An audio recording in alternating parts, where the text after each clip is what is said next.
¿no? Esto se hace así, así, así.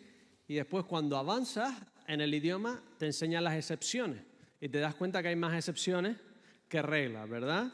En las ciencias pasa un poquito lo mismo. Te enseñan primero las matemáticas de Newton, los cuerpos, la velocidad, la parábola, no sé qué. Y cuando avanzas en las matemáticas y te vas a lo muy pequeñito, a lo atómico, a los átomos, los electrones, todas esas matemáticas que aprendiste de lo grande no sirven para nada, no aplican en absoluto para lo más pequeño. Te enseñan una cosa para después desenseñártela y enseñarte otra realidad un poco más profunda.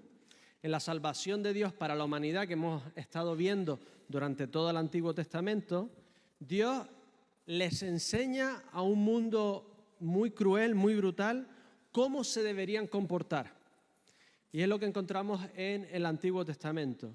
Para después enseñarles, que es lo que vamos a aprender hoy, que no se podían comportar de esa manera, que no había forma de hacerlo. Entonces, los lleva de rebeldía a decirles cuáles tendrían que ser las mejores formas de comportarse, y ahora vamos a ver que lo que les tiene que enseñar ahora es que hay un mensaje más profundo. Es imposible comportarse de la manera en que deberíamos comportarnos. Pues resumo más o menos desde el principio cómo vamos. La humanidad se había rebelado contra Dios. Seguimos rebelados contra Dios, ¿no?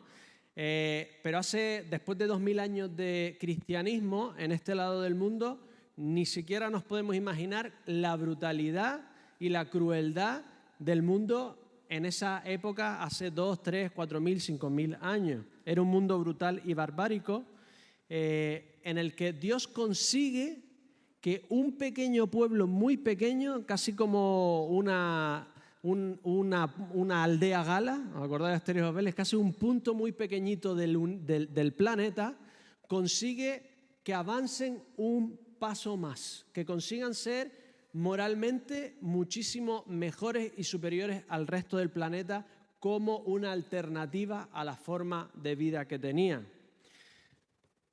Le cuesta muchísimo a Dios, los advierte durante casi 800 años, los tiene que llevar al exilio y cuando vuelve consigue, a través de un castigo tremendamente amoroso, que sigan unos estándares morales superiores al del resto de la humanidad. Siguen las leyes morales más avanzadas del planeta en su momento, consigue que adoren solo al Creador del universo y que no adoren al sol, la luna, a todo lo creado, sino al Creador. Consigue que no esclavicen a sus congéneres. Eso ya todavía es esclavitud, imaginaos el avance que era. Consigue que no practiquen poligamia. Poligamia hace 2000 años era mucho conseguir, ¿verdad? Consigue que ayuden al pobre, que ayuden a la viuda, que su Dios sea el Dios del débil y del necesitado. Algo totalmente único y sorprendente en esa época. Era el primer pueblo monoteísta y era el pueblo moralmente más avanzado en su época. Así que ahora estamos en nuestro camino durante todo el Antiguo Testamento en el año 26, 29 de la era de Jesús. Dios había conseguido a través de mucho amor, de una disciplina severa en el exilio, traerlos de vuelta, que fuesen un ejemplo algo diferente al resto del mundo. ¿Se paró Dios aquí?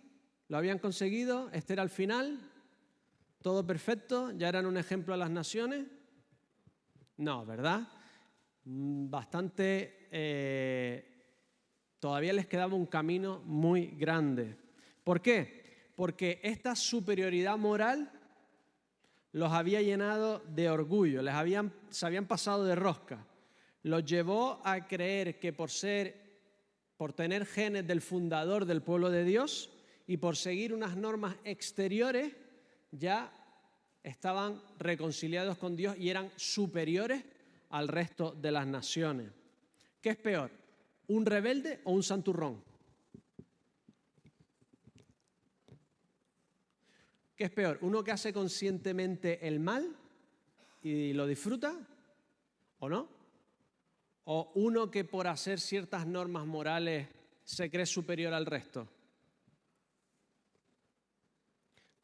¿Cuál toleramos más? El santurrón es más difícil, ¿no? Da más... Pues esta es la situación de la época de Cristo. El mundo en general sigue la política griega de gloria, riqueza, fama. Eso era lo que te acercaba a la divinidad. Los griegos, como dije en el culto de bautismo, no tienen oraciones de confesión, no confesan sus pecados. Su problema no era ellos, era llegar a la gloria. Todo el mundo intentaba gloria, fama, riquezas, poder. No muy diferente a hoy en día, ¿verdad? Los judíos habían dado un paso más allá y se habían dado cuenta, gracias a Dios, que el problema no era la falta de gloria para llegar a Dios, sino que estaba en su corazón, que había algo impuro en ellos, en su forma de ser, que les impedía relacionarse con un Dios santo. Así que el mundo estaba dividido entre buscadores de gloria y santurrones, entre gente que pisoteaba a quien fuese, mataba a quien fuese por conseguir su gloria, a gente llena de orgullo, a gente llena de superioridad, porque creían que por ciertas acciones ya lo habían conseguido todo. El mundo se dividía en dos, buscadores de gloria y santurrones. Así que en este momento llega el mayor profeta de la historia hasta ese momento, Juan el Bautista.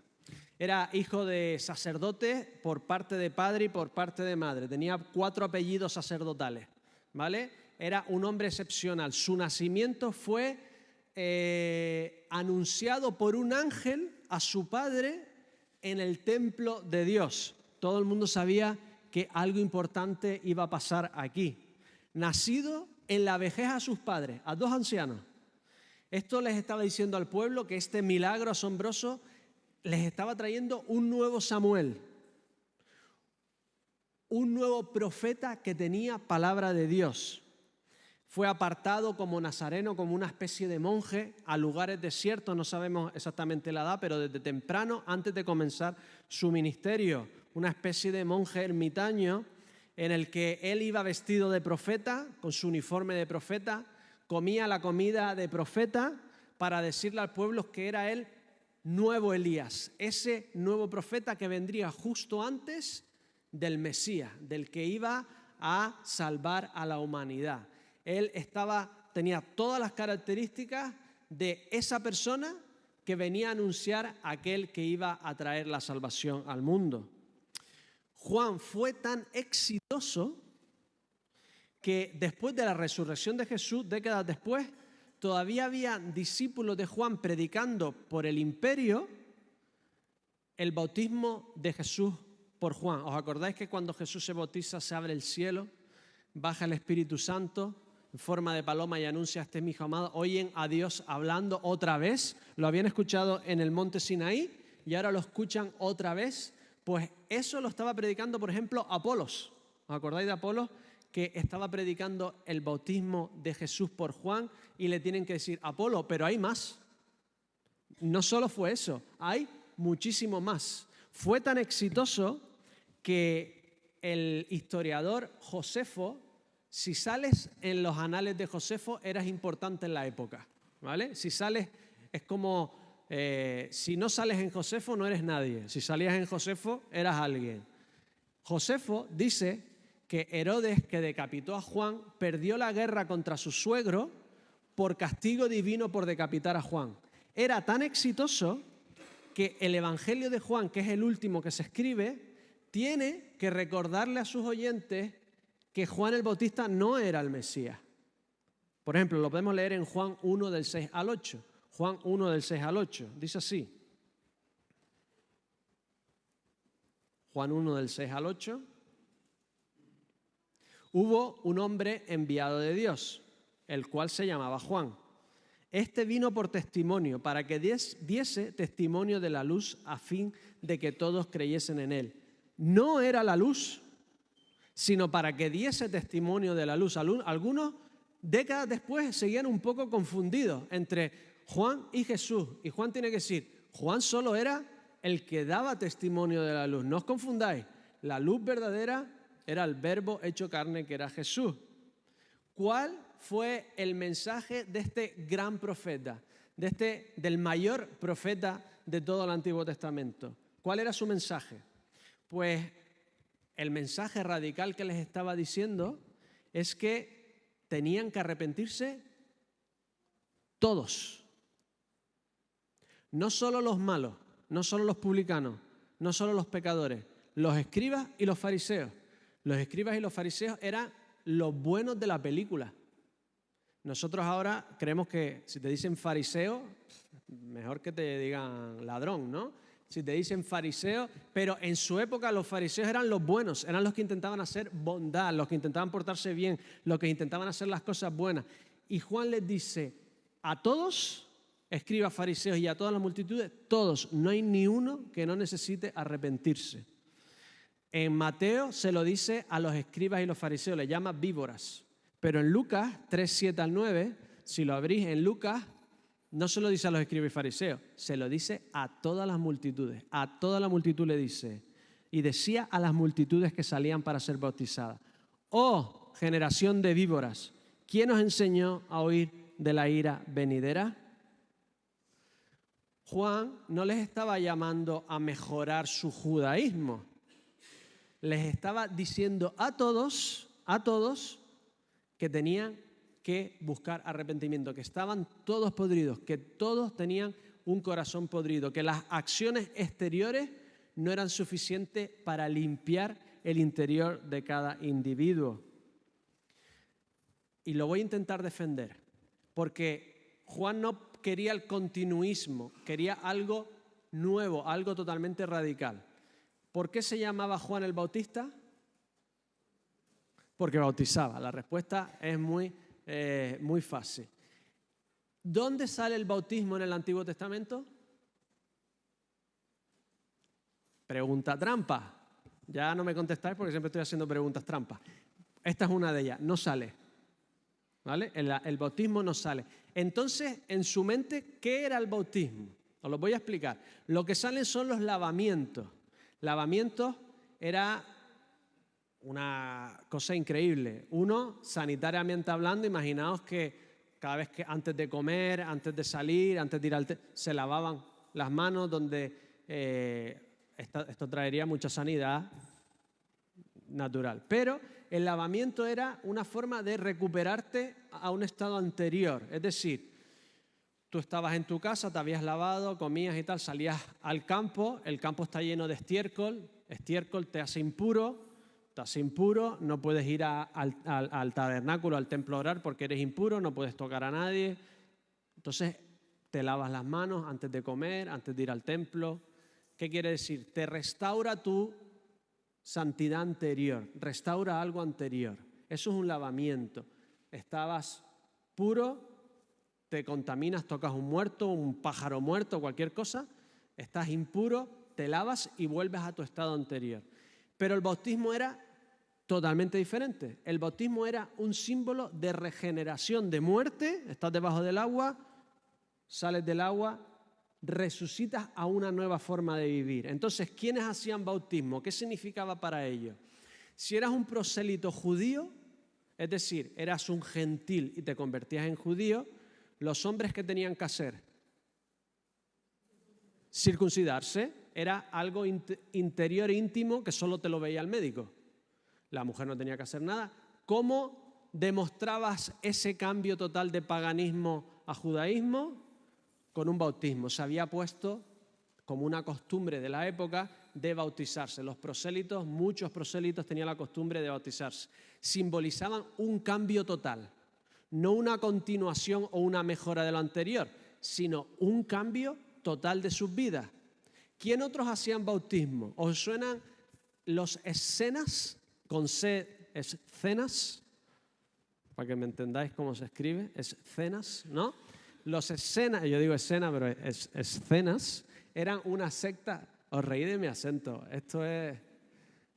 Los escenas eran una secta judía que se habían ido al desierto porque no aceptaban lo que estaba pasando en el templo. ¿Por qué? Porque los saduceos, si os suena, ¿no? Los saduceos antes, durante siglos, desde Salomón, Sadoc Sadoc fue el primer sumo sacerdote de Salomón en el templo. Templo.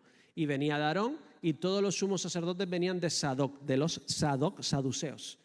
En el siglo II a.C. lo cambiaron y empezaron a poner sumos sacerdotes que no eran saduceos. Mantuvieron la importancia de estar elevados en el templo, pero ya no tenían los sumos sacerdotes. Pero Ezequiel decía que en el tercer templo serían los hijos de Sadoc los sumos sacerdotes. Es decir, ellos creían que los sumos sacerdotes del templo no eran los verdaderos, eran los falsos. Eran falsos. Entonces ellos se fueron al desierto y empezaron a vivir una vida sacerdotal. Vendieron toda su riqueza, una especie de monasterio. Vendieron toda su riqueza, se vestían como sacerdotes linos, le daban la bienvenida a cualquiera que quería venir a esa nueva forma verdadera de vivir, porque venía Dios dentro de nada. Y si te querías meter en esa nueva sociedad sacerdotal, ¿qué tenías que hacer? Bautizarte. Era un cambio radical, una rotura con lo anterior y una nueva vida. Por lo tanto, Juan el Bautista, bautizando en sus mentes, no estaba intentando mejorar la vida de los judíos para que siguiesen el sistema. De alguna forma estaba diciéndole, necesitáis todos un cambio radical, un nuevo comienzo, algo más, algo diferente. No podéis seguir así. Dios viene y no podéis seguir así. Hay algo diferente que tenéis que hacer. Y les dice 3 cosas. 1, arrepentiros y pedir perdón de vuestros pecados. Lo que le está diciendo es, los sacrificios que hacéis en el templo son solo un símbolo. Juan el Bautista, al apartarse al desierto, se aparta en cierta forma también del templo, de los sacrificios, etcétera, etcétera. Son solo un símbolo. Lo exterior no representa necesariamente lo que está pasando en ti. Tienes que arrepentirte de verdad. Hacer algo exterior no es suficiente. Siempre decimos este ejemplo, el mismo de siempre. Venir a la iglesia no es suficiente. Venir a la iglesia ya es una gran cosa. Ya algo está pasando en tu vida.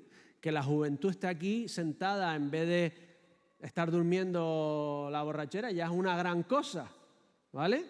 Que vosotros estéis aquí en vez de estar en bicicleta con el pelotón, ¿vale? Algunos, tú los ves los domingos, parece más el grueso del pelotón que el pelotón. O sea, ya dice algo, pero no es suficiente.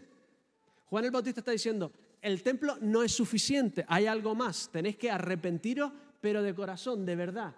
No solo realizar ciertas cosas, no solo por tener genes de Abraham, ya es suficiente. Necesitáis algo más. 2, ese algo más tiene que dar frutos de arrepentimiento.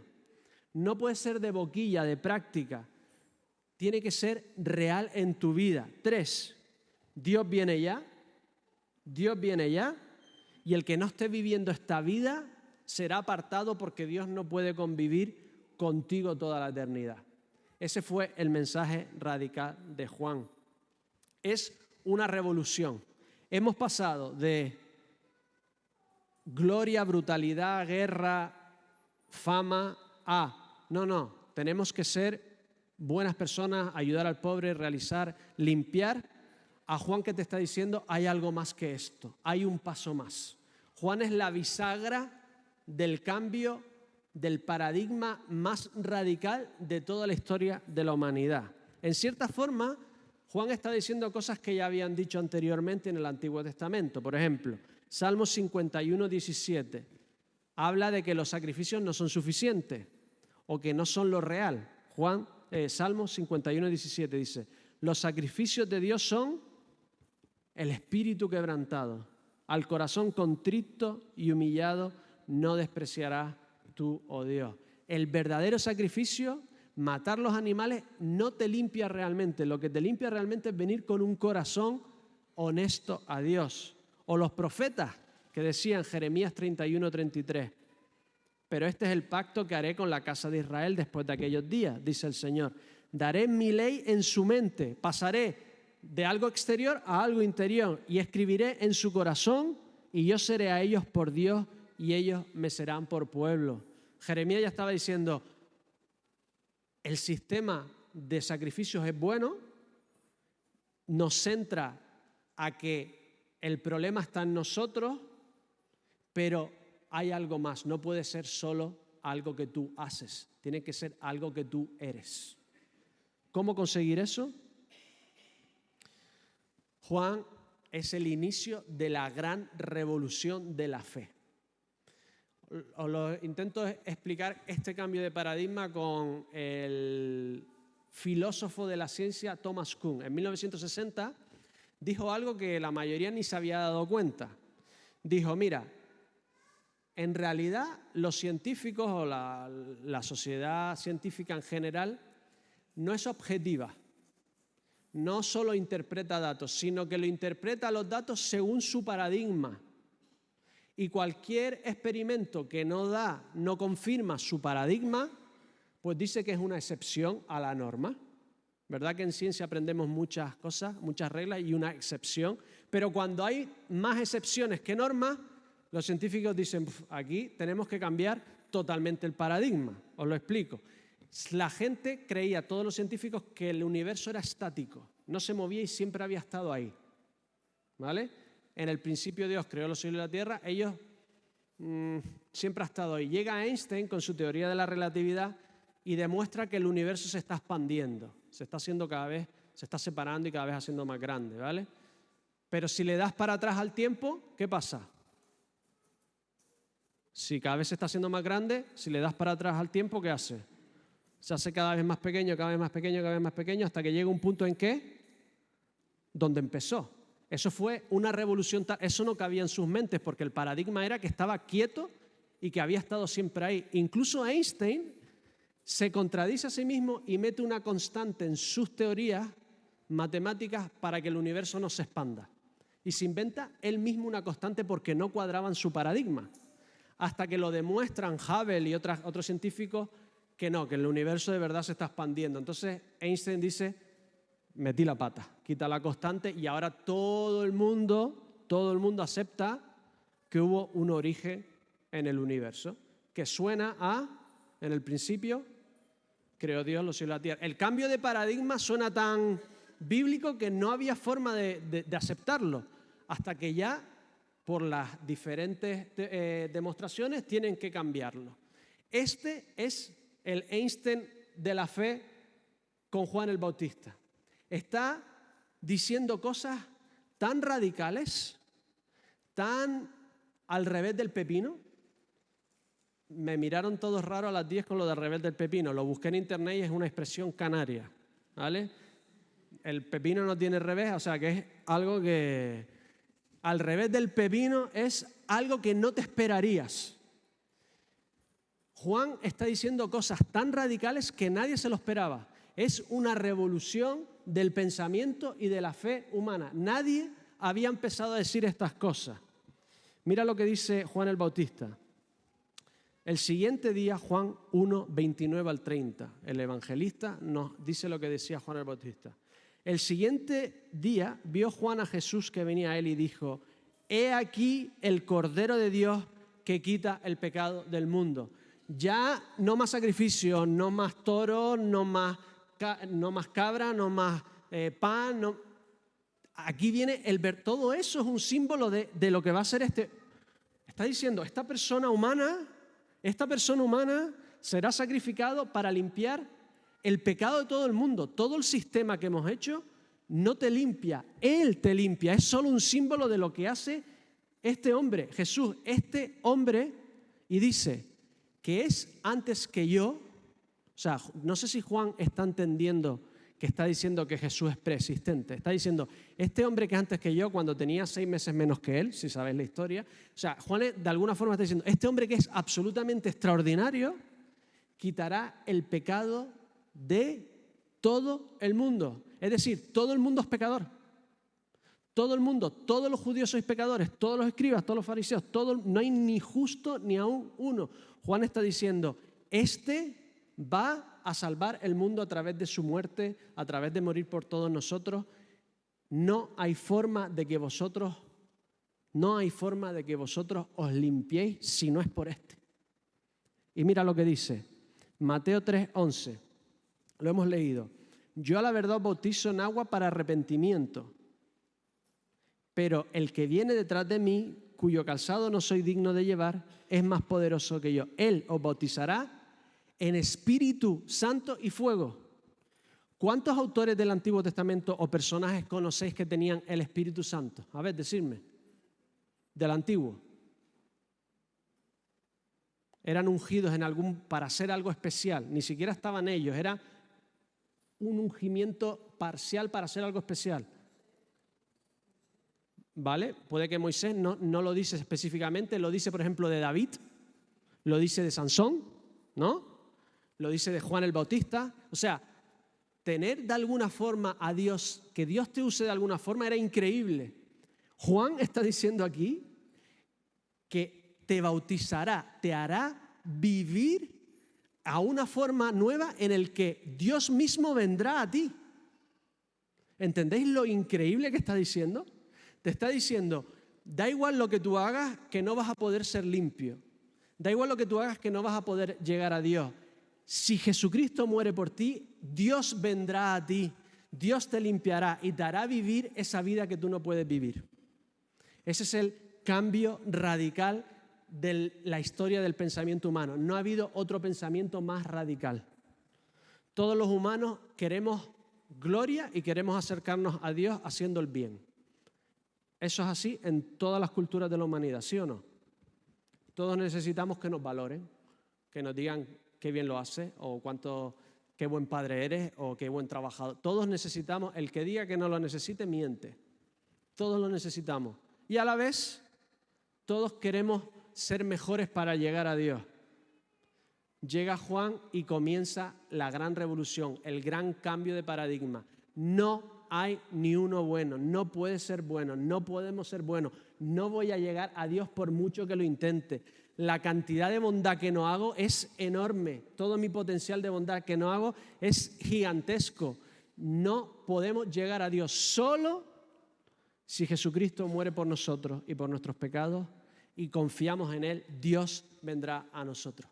Esa es la gran revolución, esa es la gran liberación. Ese es el siguiente paso que Dios trae a este mundo para liberarnos a todos de intentar llegar a Dios de una forma totalmente fútil y totalmente desastrosa, porque nunca vamos a llegar.